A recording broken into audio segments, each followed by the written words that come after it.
Hey everybody, welcome back to my channel. My name is Stephanie Bree, and today I'm talking about why Spotify replaced physical albums for me. I was born in 1982, so I grew up in the 80s and 90s listening to cassette tapes and some records in my earlier days, but I shifted to CDs when they became available to me. And I became a big collector of CDs. Now I had no more than, I would say, 30 or thereabouts audio cassettes, like pre-recorded store-bought tapes over the years, and probably twice as many mixtapes that I made myself over the years. So I was knee deep in cassettes through the bulk of the 90s before I was able to get a computer and a CD burner, and then I shifted to, that. Um, Now, as a CD collector, I love CDs. I have over 1,000 CDs in my collection, or I did at one time. I have since ripped all of my CDs to the iTunes library using the iTunes software. So I've digitized all my CDs and they're sitting on a hard drive right now. And I have mostly gotten rid of the physical discs. But I no longer log into iTunes. I know I do not have it installed on this laptop, and I no longer log in because I've replaced CDs and iTunes with Spotify. Now, Spotify is not perfect by any means. One, Spotify does not have the audio quality that a compact disc does. Contrary to popular belief, a lot of people don't know this, but CDs actually use uncompressed digital audio, meaning what you hear on the CD is 100% identical to what was recorded in the studio. There is no compression. CDs are not compressed. A lot of people forget this because they equate CDs with pirated CDs, MP3s, things that they downloaded out the internet and then burned CDs themselves. And so they erroneously think CD quality sucks because MP3 quality sucks. But that's not true. CDs are like literally the best quality you can get, audio quality. You can't get better audio quality than CD. Um, However, so that's one flaw with Spotify because it's a streaming service. It goes over the internet. It is compressed considerably more than compact disc. So there is the loss of audio quality. The other issue with with Spotify versus CD is where when CDs ruled the world, every album that you could imagine was remastered and transferred to CD and sold in stores or whatever at some point. This is not the case with Spotify. There are entire catalogs of artists who do not exist on Spotify. Um, Entire albums, soundtracks, discographies, everything come and go on Spotify.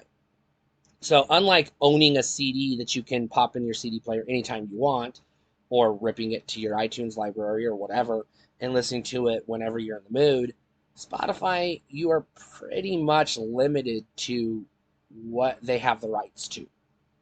That being said, I have found more often than not, if it's a song or artist or album I'm looking for, uh, I would say 97% of the time, if I'm looking for it, it's on Spotify. Now, the other 3% of the time, which is still a big number, don't get me wrong, because I listen to a lot of, like, remember I said I had over 1,000 CDs, so, 3% of 1,000 is a lot. So I do have albums, soundtracks, etc. on CD that do not exist on Spotify. Those ones I kept because, like I said, they're not on Spotify, so those ones I kept. Um, but I like the convenience. You know, it's only like what, $15 a month, and you can make an unlimited number of playlists. You can share music with other people, with friends on Spotify through the app or through Discord or through Twitter or whatever. And I enjoy making playlists. I actually have more customized playlists in my Spotify account than I ever did on iTunes. The other thing I like about Spotify versus CDs is, even though, like I said, over the years I amassed a collection of about 1,000 CDs, which is a lot, that gave me access to thousands and thousands of songs, individual tracks. Um, I was limited to what I paid money for.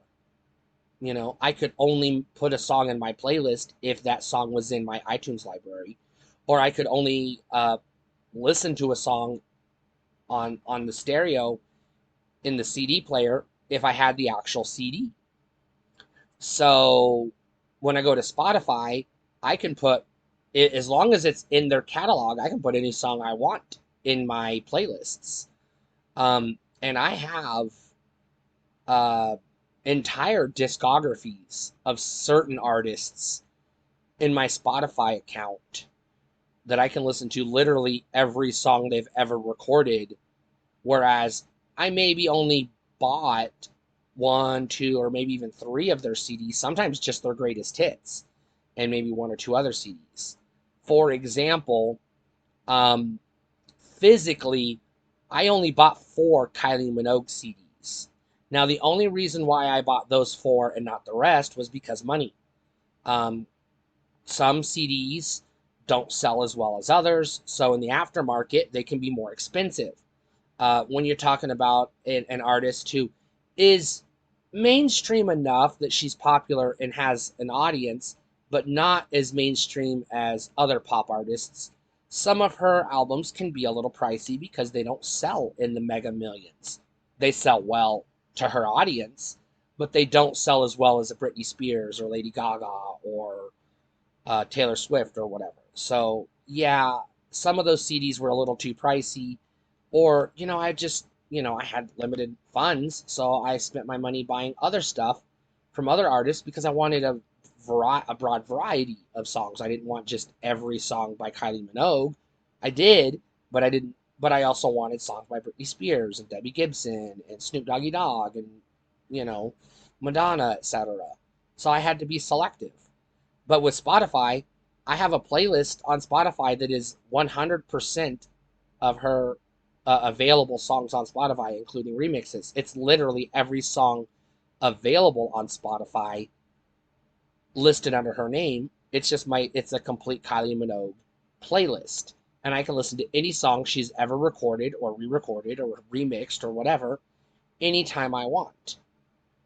Another example, um, again, going that same route, another example is Dr. Dre.